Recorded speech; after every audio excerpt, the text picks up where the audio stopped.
So when I was in high school, all I wanted was to be happy. I went to mass with my mom growing up, but I wasn't into my faith at all. It just didn't make sense to me. I thought my life made sense without God. I had an incredible girlfriend who I thought I was in love with, had a best friend who I could talk to about anything.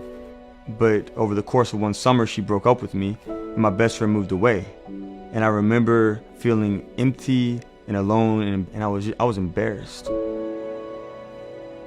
And so I started to try to fill that emptiness, like with partying more, with hanging out more, with dating more girls. I gave into a lot more sins, thinking that they would satisfy me, but nothing worked. I realized I was just empty inside. Nothing satisfied that ache in my heart.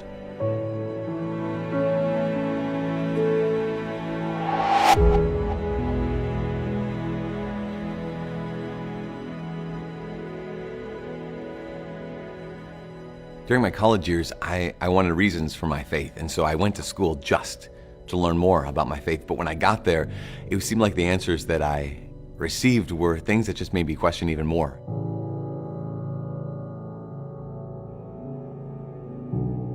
Like there was no reason for what we really believed. And so I ended up having this hatred in my heart. You know, I was still Catholic, but I really hated the church.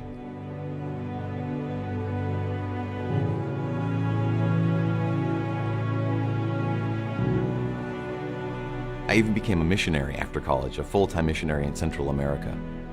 The mission I went to was super Catholic, and I got down there and I just was so angry at the church.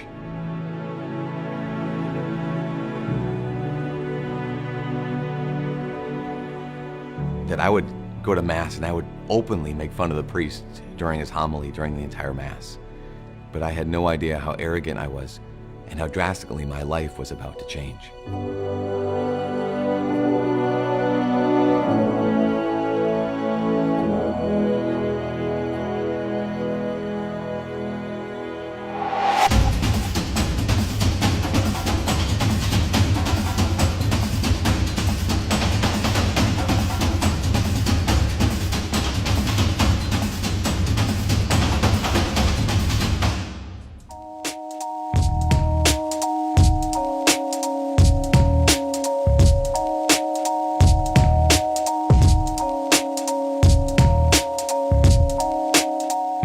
A friend of mine started to see how unhappy I'd become, and so she invited me to go on a retreat with her. But I didn't want to go. Like, I did not want to go on this retreat because I wanted nothing to do with the church. I didn't think that the church could tell me anything. I didn't think that the church had anything to offer me. But I went, and I remember telling God, "You better make something happen on this retreat, or else I'll leave the church forever."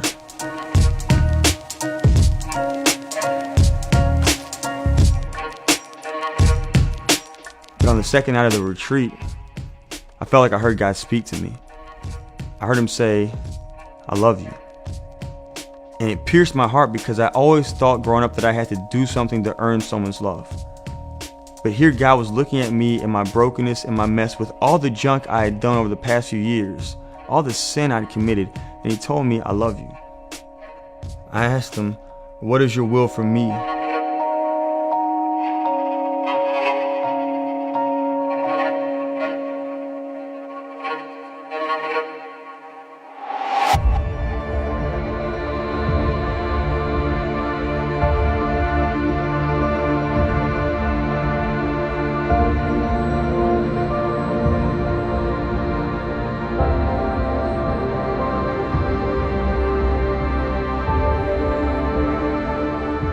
While I was at that mission, I got really sick.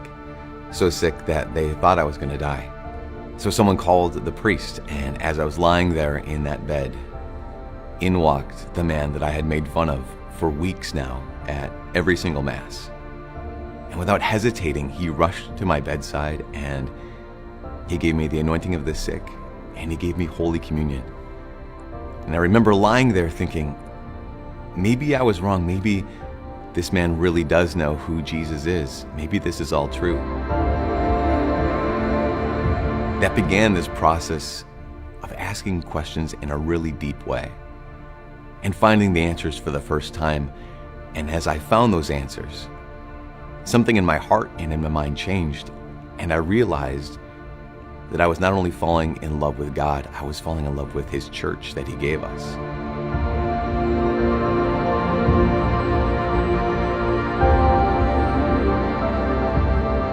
For the last number of years, I had thought that I was so right and that the church was so wrong. But the priest had answers to questions that I had never heard. And for the first time in my life, I experienced the joy of being wrong. I remember being in front of the Eucharist one day, praying. And I was getting ready to get married to an amazing woman. But in my prayer, I said, God, I will do whatever you want me to do. And in my prayer, I realized God was saying, I will love you no matter what you choose, but I am calling you to a different path.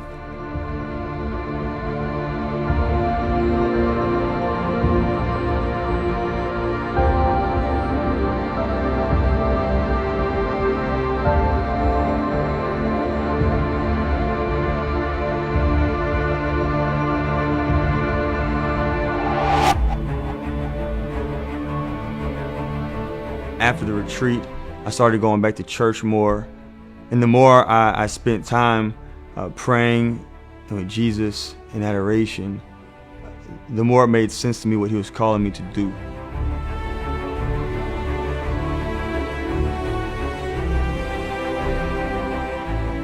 In that chapel, I heard God's voice, and it was crystal clear.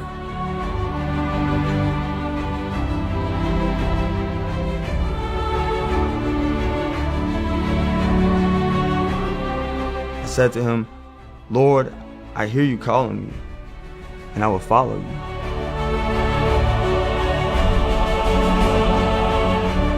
I will be your priest.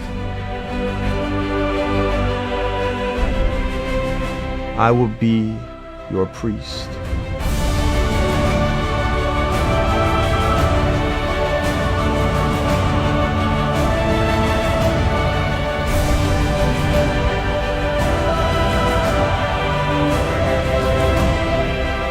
It's never boring. It's never the same thing. It's never just kind of normal. It is the most important thing that I could do with my life.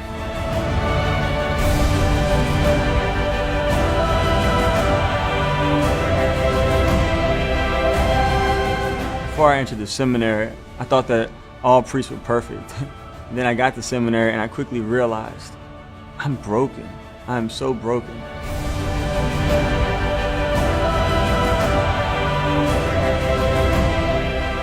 But in the midst of my brokenness, the Lord loves me.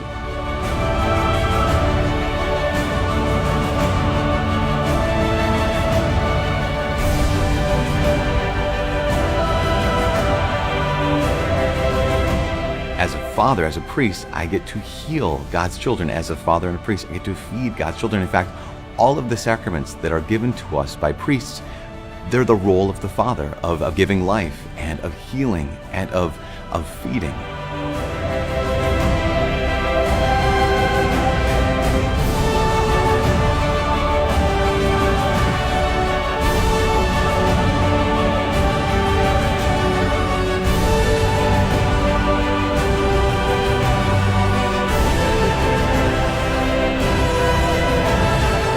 The priesthood is the greatest gift I could have ever received.